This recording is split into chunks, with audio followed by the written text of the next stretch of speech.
Hello, Ben. Welcome to my humble studio. It's great to see you, Ragnar. How are you doing?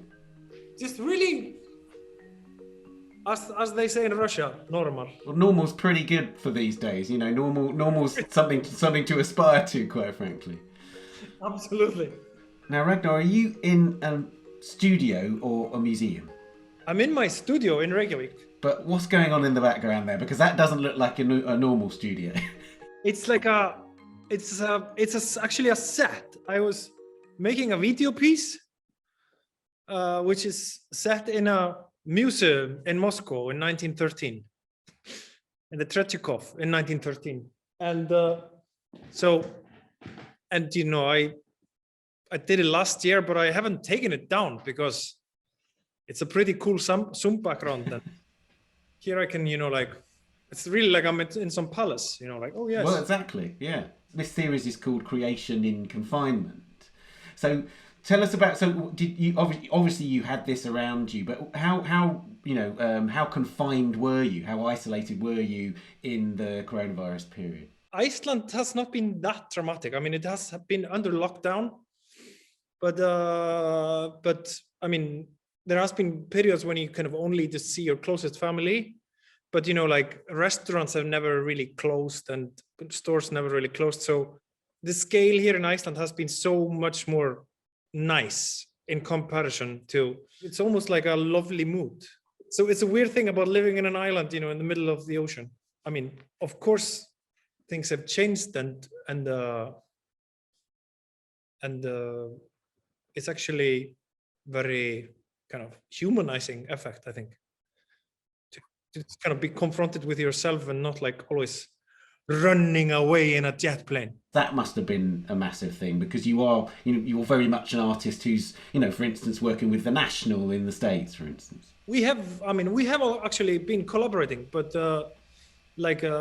just zooming and on the telephone and so I've been working with my friends, like usually, but but also like everybody's starting to be kind of easy with this form of communication like we're doing now. So I've been in kind of a very collaborative mood, I would say. I wanted to talk to you about the work that you submitted for this auction at Christie's because it's part of a body of work which seems to me to speak to our time very powerfully because it's this series called Figures in a Landscape. So tell us about it. Yeah, it was a commission by the medical faculty of Copenhagen University, and they were building this new building in the university, which is called Maersk Tower, and they actually commissioned a video piece for it. And I was thinking very much about like, whoa, it's a piece in a medical faculty of a university. There's a sweet spot in the big hospital here in Reykjavik. I once went there with a friend to look at when there's the shift change, when people in white robes leave and others come in, and it's just so beautiful. It's really like you kind of see these people put on the angel costume and just like, okay, we're gonna save some lives here. And also just I really love the idea of the white robe as this kind of humanist symbol of unity. In a way, it's the only kind of totally cross-cultural thing that actually unifies us. I mean, it's not a religious costume, it's just a costume of care, progress, and science. And so therefore I was very much into those kind of 1930s ideas of progress and science and beauty. And of course, it was a little bit ironic, it's like, it's quite funny, those works, when you come into a hospital and there's an intimidating work of the heroism. I mean, it must have felt really strange, though, at the same time that here you were working on that project in 2019, and then in 2020, suddenly the heroism of health workers is like front page news. So it's almost like that sort of, the idea of predicting a future was suddenly sort of, you were thrust into that future sort of immediately. Yeah, I remember I was sort of embarrassed about, because I have this deep respect for health workers, and I wanted this to be an homage. But like, as I said, always when I do a homage, always when I love something, I also there is always a bit of irony in it too, you know. I know your work is bittersweet to a certain degree, but I know that through having spoken to so many people about The Visitors, for instance, that people come out of that work having this tremendous sort of sense of a kind of catharsis, of a kind of almost like a healing experience. Can you tell us something about those conflicting emotions and this process of a kind of like a healing process? Yeah, I almost think like these kind of conflicting emotions are kind of the essence of, you know, kind of the healing process of art. You know, it's, you know, like a terribly sad song by glue sniffing Townes Van Zandt makes me happy, you know.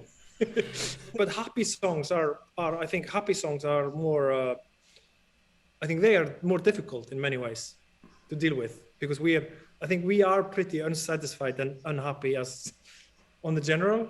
I connect more with the sad songs, you know. I don't do artwork just to make myself or audience feel better. It's like it's about kind of, you know, looking into the abyss and kind of and seeing all those conflicting emotions that are surrounding us, and kind of trying to deal with them as an artist. I think that is the kick of being an artist, really. Yeah. It's extraordinary, that sort of communion, isn't it, between the viewer and the artwork. I think every day I put this Billie Holiday recording from her last album, you know, I'm a fool to love you. It's just like, and you read about that, she kind of just, you know, she was just like crying when she was singing it. It's under this like super glamorous kind of satin, velvety string arrangement. And it's just so full of sadness. And I don't know what it is telling me, but it's just like, it makes me really feel better every day. Yeah, that's extraordinary. And in a way, you've made so much art precisely in that area, haven't you? I mean, you know, there's the work called God, which has that, you know, sorrow conquers happiness is that repeated chant, and yet there's that sort of gorgeous lushness about that work, and that's obviously a deliberate setup that you created there.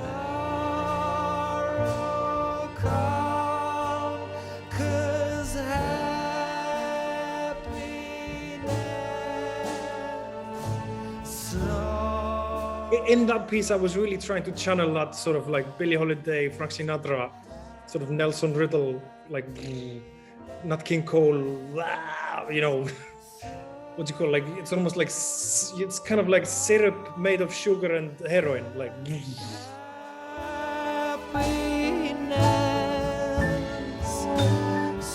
I wondered how much of like the positive feeling emerges from that collaborative spirit that we've mentioned. You know, that so, I remember you telling me once that you just have this urge when you meet people, you think, I've got to work with this person. I find it very similar to like when you were like just like idling around as a kid, and you know, there's a new kid on the street and you think she's cool, and you go like, hey, you wanna should we play dolls, or you know, like what? It's very similar to that. You just like, I think collaboration is almost like there's like this kind of youthful element to it. It's almost like come out and play feeling to it, which I'm just totally hooked on. I like, you know, often when I'm like, you know, working alone or like doing a painting, I just like, I call a friend and, you know, can you help me with the eyes? Can you help me finish painting the eyes? You know, what's the best part of art for you in a way? Is it the process, the idea, the development, being in that studio you're in now, and just sort of engaging fundamentally with ideas, or is it completing that and then bringing it into the world? It's the cocktail party. It's definitely the cocktail party. I miss the cocktail party. I mean, one of the things again about your work that I've found is it is a very social experience, and you know, there was a show that, particularly at the Barbican a few years back in London, where it was absolutely encouraged that people were. You were in and amongst the works. There's the work called Take Me Here by the Dishwasher, where you have these performers who are within the space of the audience. And so the audience is so directly confronted with the art. They cannot not sort of be immersed in it to a degree. And that seems to me to be hugely important in your work generally. yeah, it's I really like it when there's this when there is no difference between the arty stuff and the real stuff. You know, I always just like the reality of art and art making, but it's just like that it isn't as magical as we think, but there is so much created. Going back to Figures in a Landscape, there's a sort of there's an unavoidable connection between a kind of yes, between medicine, but also medicine in the world. It's unavoidably a portrait of the world and the environment. You are addressing kind of the breadth of global issues, but in a kind of way that feels like talking, like having a conversation with somebody, as opposed to talking about an issue. Art is not only nice. Art can be very dangerous too, you know, and therefore, like, I think I'm always just thinking about the human condition living. You think a lot about the environmental issues and political issues and gender and race issues. It's like, it's all there, but you know, like it kind of goes into the works in a very weird way. It never goes like directly into it. So I wanted to end by talking about a situation in which an artwork has created that kind of healing effect, that extraordinary healing effect that you were thinking of before. So when you've been so touched or moved by something, by a work of art, can you think of a particular example where it's had that kind of effect on you? Yeah, there are like so many examples. I always go back to this painting by Rosalba Carrera.